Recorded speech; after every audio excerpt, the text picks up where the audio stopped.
warahmatullahi wabarakatuh. Perkenalkan, nama saya Langgono, mahasiswa Universitas Esa Unggul, Fakultas Teknik Industri. Di kesempatan yang berbahagia ini, saya akan melakukan wawancara untuk melengkapi tugas mata kuliah Pendidikan Pancasila dengan tema implementasi nilai-nilai Pancasila, terutama sila pertama, yaitu ketuhanan Yang Maha Esa. Oleh sebab itu, saya akan mencari narasumber untuk korespondensi wawancara saya. Baiklah teman-teman, di sini saya sudah mendatangkan satu narasumber yang berada di hadapan saya. Untuk waktu dan tempatnya saya persilahkan, perkenalkan diri Anda. Baik, perkenalkan, nama saya Tri Fauzi. Saat ini saya sedang mengikuti kegiatan lagi di sebuah pesantren yang berlokasi di Sukabumi. Oke, tanpa pikir panjang, saya akan mengajukan beberapa pertanyaan. Apakah Anda sudah siap? Insya Allah saya siap. Oke. Pertanyaan pertama, dalam kehidupan bertetangga, bagaimana toleransi umat beragama di sekitar Anda? Baik, menurut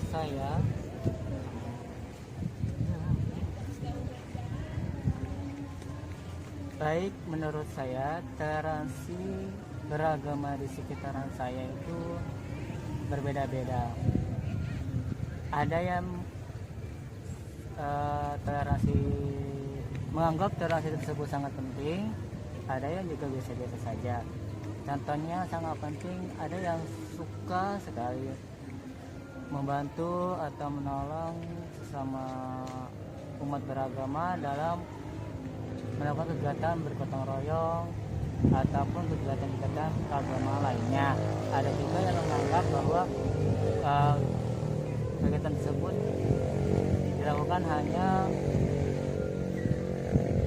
sebagian besar orang-orang dewasa saja. Anak muda atau anak-anak itu pun tidak perlu ikut melakukan kegiatan tersebut.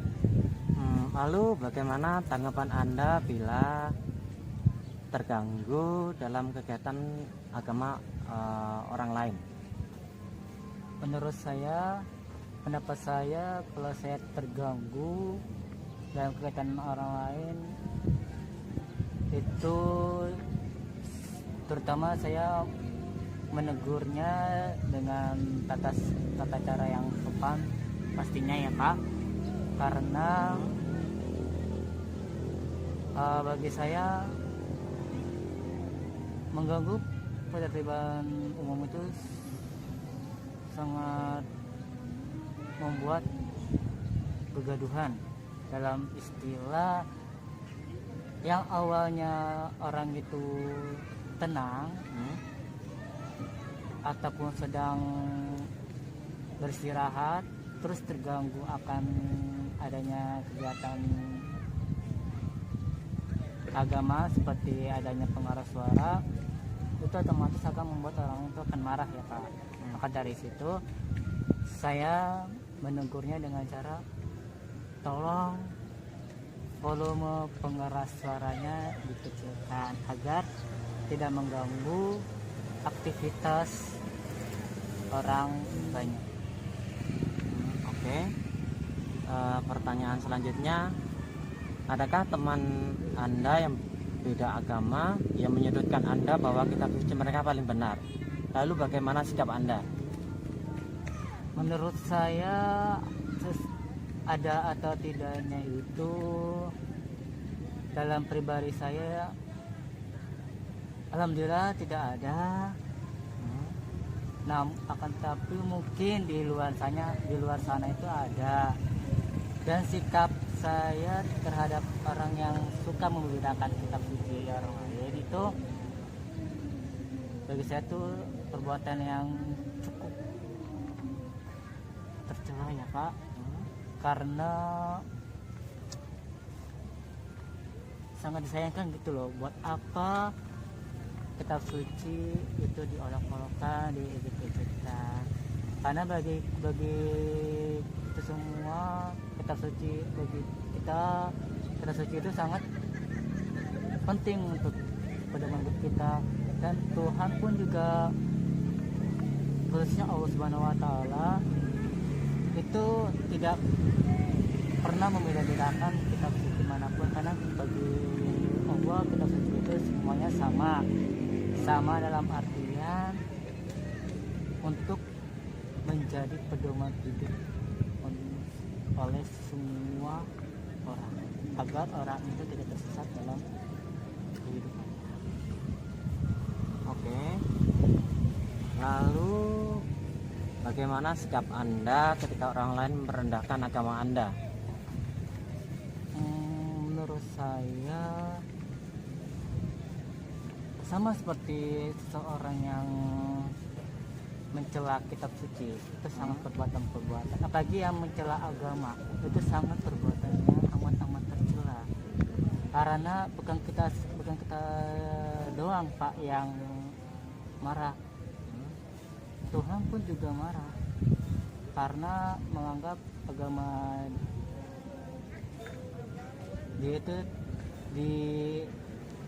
dilecehkan oleh umatnya. Bayangkan Pak, kalau misalkan kita punya sesuatu dilecehkan, terus pasti kita marah kan? Kita pasti reaksi kita akan, bisa saja kita akan menendangnya atau apanya. Kalau karya kita diusik atau diejek-ejekkan, namun dalam pribadi saya akan menjelaskan ke orang tersebut bahwa ini loh agama saya, ini agama saya itu tidak seperti yang kalian pikirkan. Agama saya itu tidak seperti yang kalian anggap bahwa agama saya itu kejam. Agama saya teroris, itu enggak. Agama saya itu agama yang amin, artinya agama untuk semuanya, untuk melindungi agama lain juga, seperti itu Pak. Lalu menurut Anda seberapa pentingkah ormas-ormas agama bagi kita? Menurut saya Pak, ormas itu sama masyarakat ya, itu sangat penting Pak. Sebab kalau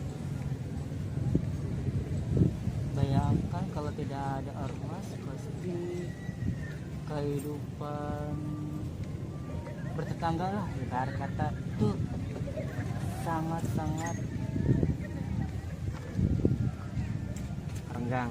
iya, sangat renggang.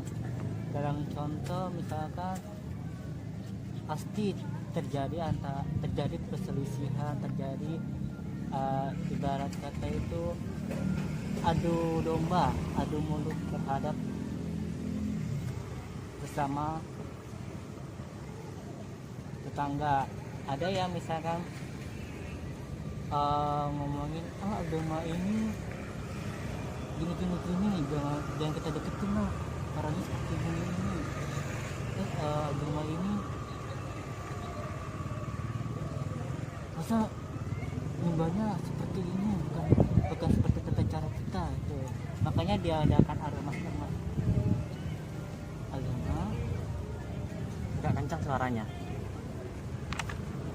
Makanya diadakan ormas agama supaya yang tidak kita harapkan itu tidak akan terjadi, dan menjadi pelindung, pengayom istilahnya bagi seluruh agama yang ada di sekitaran kita. Oke, terima kasih Kak atas waktunya. Saya ucapkan terima kasih. Assalamualaikum warahmatullahi wabarakatuh. Waalaikumsalam warahmatullahi wabarakatuh. Oke, pertanyaan yang pertama, apa yang seharusnya dilakukan untuk menjunjung tinggi nilai keagamaan di Indonesia sekarang ini?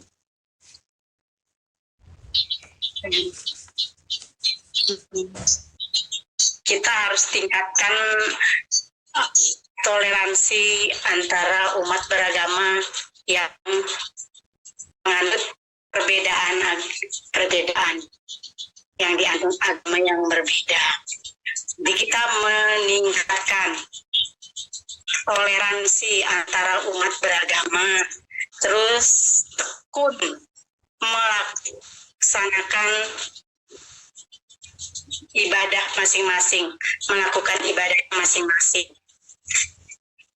Oke. Begitu. Lalu apakah Anda pernah dipaksa orang atau kerabat untuk pindah agama dan memeluk agama lain? Pernah. Dan saya mengatakan saya sudah punya keyakinan menganut agama Kristen. Saya tolong jangan dipaksa untuk pindah agama. Mari kita saling menghormati dan saling menghargai. Oh begitu. Lalu apa yang Anda lakukan demi menciptakan kerukunan umat beragama?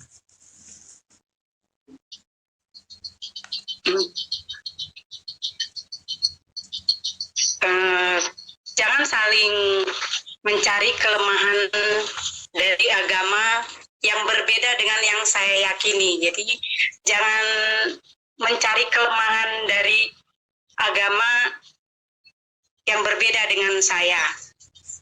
Jadi saling menghormati, kembali lagi saling menghormati, saling menghargai, saling mendukung satu sama lain. Kalau misalnya ada acara puasa, ya kita menghargai mereka yang berpuasa, gitu. Jadi itu salah satu. Ya, oke. Pertanyaan yang terakhir, bagaimana sikap Anda ketika orang lain merendahkan agama Anda? Saya tidak marah, ya. Saya tidak akan menanggapinya. Jadi saya akan menghindar ya, dan saya tidak akan mau berdebat karena itu membuang-buang waktu saja buat saya gitu. Jadi udah segitu aja ya.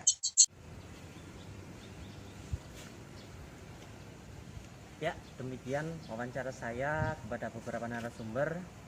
Dari hasil wawancara tersebut bisa ditarik kesimpulan bahwa kerukunan umat beragama perlu dilestarikan guna menciptakan suasana yang damai dan nyaman. Selain itu, bisa menumbuhkan sikap saling gotong royong dalam kehidupan bertetangga ataupun bernegara. Menumbuhkan sikap saling keposliro dalam kegiatan-kegiatan keagamaan. Selalu menjaga nama baik agama apapun di mata masyarakat.